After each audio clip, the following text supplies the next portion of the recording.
नमस्कार. चला आज एका अशाच सफरीवर जाऊया जी आपल्याला हजारो वर्ष मागे घेऊन जाईल. आपण बोलणार आहोत जगातल्या सगळ्यात जुन्या आणि आजही टिकून असलेल्या एका ज्ञान परंपरेबद्दल, म्हणजेच भारतीय ज्ञान प्रणालीबद्दल. हा प्रश्न खरंच खूप इंटरेस्टिंग आहे, नाही का? की इतक्या प्राचीन काळी आपल्या पूर्वजांनी विज्ञान, कला, तत्वज्ञान या सगळ्या गोष्टी इतक्या पुढे कशा नेल्या असतील? चला याच प्रश्नाचं उत्तर शोधण्याचा प्रयत्न करूया. तर भारतीय ज्ञान प्रणाली म्हणजे नक्की काय? बघा, ही काही इतिहासाच्या पुस्तकात बंद झालेली गोष्ट नाहीये. उलट ही जगाकडे बघण्याची, त्याला समजून घेण्याची एक जिवंत पद्धत आहे. आणि सगळ्यात भारी गोष्ट काय माहितीये? यात सायन्स, आर्ट्स, स्पिरिच्युअलिटी असं काही वेगळं वेगळं नाहीये. सगळं काही एकात एक गुंतलेलं आहे, एकमेकांशी जोडलेलं आहे. चला तर मग सुरुवात करूया अगदी मुळापासून. आपल्या या प्रवासाचा पहिला थांबा आहे प्राचीन भारत, जिथे या सगळ्या ज्ञानाचा पाया घातला गेला. आता इकडे पाहिलं की लक्षात येतं की ही परंपरा किती विशाल आहे. म्हणजे आपण काही 100-200 वर्षांबद्दल नाही बोलत आहोत, तर चक्क 9000 वर्षांहून अधिक जुन्या इतिहासाबद्दल बोलतोय. विचार करा, सिंधू संस्कृतीपासून याची सुरुवात झाली. मग आला वैदिक काळ, जिथे धर्म म्हणजे आपलं कर्तव्य आणि दर्शन म्हणजे सत्य बघण्याचे वेगवेगळे दृष्टिकोन. आणि हा जो ज्ञानाचा झरा तेव्हा सुरू झालाय ना, तो आजच्या काळातही अविरतपणे वाहतो. बरं, तर आता इतिहासातून पुढे येऊया आणि विज्ञानाकडे वळूया. या ज्ञान परंपरेचा एक खूप महत्वाचा भाग म्हणजे सायन्स. बघूया प्राचीन भारतात विश्व आणि जीवसृष्टीबद्दल काय विचार केला गेला होता. हे बघा, ही फक्त काही कल्पना किंवा विचार नव्हते. आर्यभट्ट असोत किंवा वराहमिहिर किंवा शुल्वसूत्रासारखे ग्रंथ, या सगळ्यांनी आपलं ज्ञान एकदम पक्क्या वैज्ञानिक आणि गणितीय पायावर उभं केलं होतं. म्हणजे प्रत्येक गोष्टीला एक लॉजिक होतं, एक कॅल्क्युलेशन होतं. यावरूनच कळतं की त्या काळातल्या ज्ञानाचा बेस किती स्ट्रॉंग होता. आणि सगळ्यात महत्त्वाचं म्हणजे ह्या गणितज्ञांनी गणिताची एक अशी भाषा तयार केली जी आपण आजही वापरतो. विचार करा, 0, 0 आणि डेसिमल सिस्टम ही भारताने संपूर्ण जगाला दिलेली एक प्रचंड मोठी देणगी आहे. याच्याशिवाय आजचं सायन्स आणि टेक्नॉलॉजी आपण इमॅजिन सुद्धा करू शकत नाही, नाही का? आता हा जो वैज्ञानिक दृष्टिकोन होता ना, तो फक्त आकाशातले ग्रहतारे मोजण्यापुरता नव्हता. नाही, त्याचा थेट संबंध आपल्या आयुष्याशी होता. बघा ना, आयुर्वेद, जे आपल्या पारंपरिक वैद्यशास्त्राचा आधार आहे. मग योग आणि ध्यान, जे मन आणि शरीर दोन्ही निरोगी ठेवतात.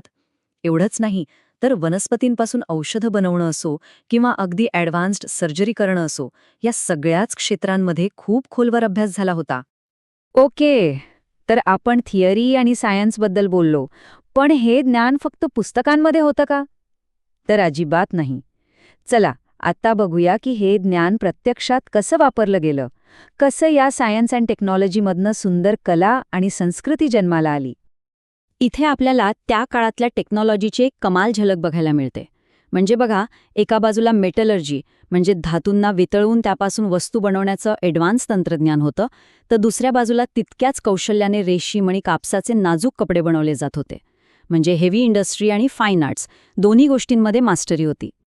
प्राचीन काळात घरं किंवा मंदिरं बांधणं म्हणजे फक्त विटा दगड रचणं नव्हतं बरं का.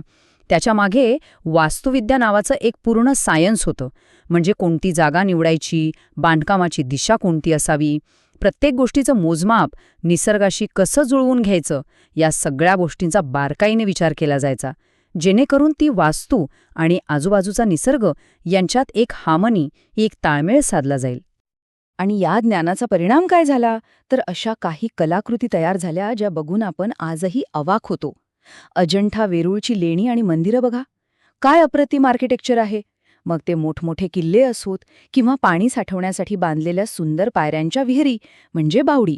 अरे इतकंच काय, तर आकाशाचा अभ्यास करण्यासाठी मोठमोठ्या ऑब्झर्वेटरीज म्हणजे वेधशाळाही बांधल्या गेल्या. पण ही परंपरा फक्त दगडविटांमध्ये अडकलेली नव्हती, ती जिवंत होती. कशी? तर संगीत, गाणं, नृत्य, नाट्य ह्या परफॉर्मिंग आर्ट्समधनं. ह्या कलांनी ह्या परंपरेला आणखी श्रीमंत केलं आणि ह्या कला पिढ्यानपिढ्या एकाकडून दुसऱ्याकडे गेल्या आणि म्हणूनच आजही त्या आपल्या कल्चरचा, आपल्या जगण्याचा एक महत्त्वाचा भाग आहेत. हो, तर आपण इतकं सगळं पाहिलं, पण आता सगळ्यात महत्त्वाचा प्रश्न, या सगळ्या जुन्या गोष्टींचं आजच्या काळात काय महत्त्व आहे? वाय डज इट मॅटर नाव? हे वाक्य खरं तर भारतीय ज्ञान प्रणालीचं सगळं सार सांगून जातं.